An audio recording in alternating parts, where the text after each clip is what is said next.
नमस्कार दोस्तों।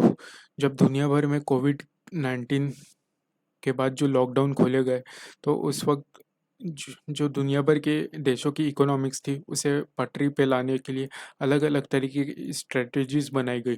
तो उन्हीं में से एक स्ट्रैटेजी है ट्रैवल बबल, जिसे बाल्टिक नेशंस ने एडॉप्ट किया। तो बाल्टिक नेशंस 3 देशों को बोला जाता है, लातविया, लिथुआनिया एवं एस्टोनिया। तो आइए जानते हैं कि ये बाल्टिक नेशंस कौन-कौन से हैं। तो अगर हम भारत से नॉर्थ वेस्ट की तरफ मूव करते हैं, तो हम पहुँचते हैं यूरोप।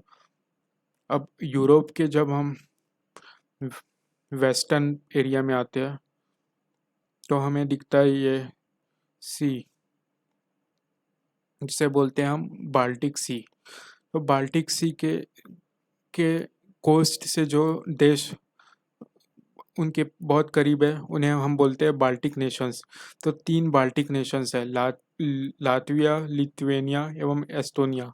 तो लिथुआनिया की कैपिटल है विलिनस, लातविया की कैपिटल है रीगा और एस्टोनिया की कैपिटल है ताल्लिन। तो इसी तरीके से जैसे बाल्टिक सी है, तो हमें नॉर्वेजियन सी देखने मिलता है। तो नॉर्वेजियन सी के आसपास जो देश है, उन्हें हम बोलते हैं नॉर्डिक नेशंस। तो 5 नॉर्डिक नेशंस है। पहला है नॉर्वे, दूसरा है स्वीडन और तीसरा है फिनलैंड। फिर इसके अलावा एक है आइसलैंड और 5वां है डेनमार्क।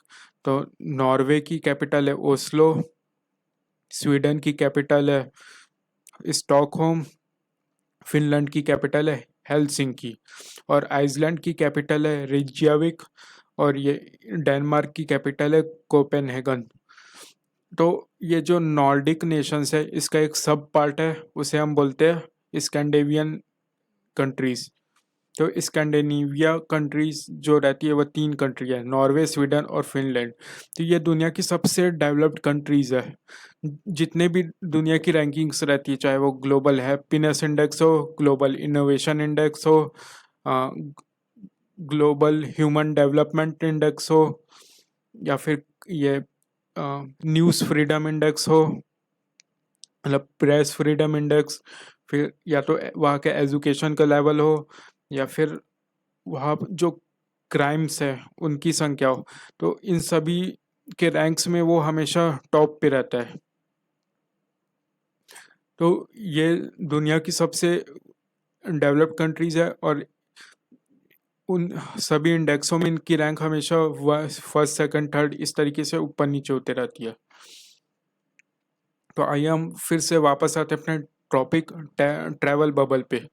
तो ट्रैवल बबल एक सिंपल कॉन्सेप्ट है कि उन सारे देशों या उन राज्यों को वापस कनेक्ट किया जाए जहाँ की जिन देशों ने ये कोरोना वायरस के पैंडेमिक को अच्छी तरीके से कामयाब काबू पाने में कामयाब रहे हो। तो उन्हें ऐसे 2 या 2 से ज़्यादा कंट्रीज़ जहाँ कोरोना अच्छी तरीके से काबू हो चुका है, उन्हें वापस में रिकनेक्ट करने के लिए एक सेफ जोन के तहत उन सभी को लाया जाए। तो इस सेफ जोन को ही बोला जाएगा एक ट्रैवल बबल।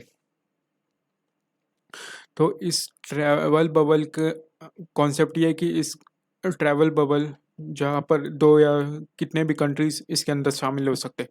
तो जब यहाँ से जो लोग बाग यहाँ के सिटीजन है, वो एक देश से दूसरे देश या एक रीजन से दूसरे देश जानते हैं, तो उन्हें बिना किसी सेल्फ क्वारंटाइन या फिर कोरोना वायरस के कोई अन्य रेस्ट्रिक्शंस के बिना ही उन्हें एक जगह से दूसरी जगह मूव होने का मौका मिले। तो इससे क्या होगी, वहाँ की इकोनॉमिक्स वापस खुलने लगेगी, वहाँ की अर्थव्यवस्था, वहाँ की कमर्शियल एक्टिविटीज़ फिर से चालू हो जाएगी, वहाँ के ट्रांसपोर्टेशन सिस्टम, इस तरीके से वो देश फिर से अपने सामान्य स्तर पे वापस लौट आएंगे। तो एक अनुमान लगाया गया कि इस तरीके से अगर हम दुनिया भर के जितने भी देश हैं जो वह अपने कोरोना वायरस को अच्छी तरीके से काबू कर चुके हैं, अगर उन सबको हम इस तरीके से कनेक्ट कर लेते हैं, तो दुनिया भर की जो 35% जीडीपी है, वो वापस पटरी पे लौट आएगी। तो ट्रैवल बबल जैसे कॉन्सेप्ट्स को जो छोटे नेशन है वो ज़्यादा फेवर कर रहे हैं। इसके पीछे ये कारण है कि छोटे देशों में ये कोरोना जैसी महामारी को कंट्रोल करना आसान रहता है, क्योंकि वहाँ जो गवर्नमेंट सर्विसेज और वहाँ के नागरिकों का रेशियो रहता है वो कम होता है, क्योंकि वहाँ लोगों की पॉपुलेशन कम रहती है।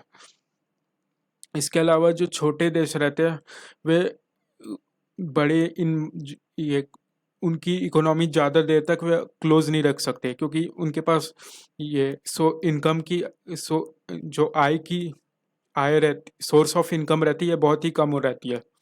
तो इसलिए उन्हें जल्द से जल्द अपनी इकोनॉमिक्स को खोलने की ज़रूरत रहती है। तो यह था ट्रैवल बबल। धन्यवाद।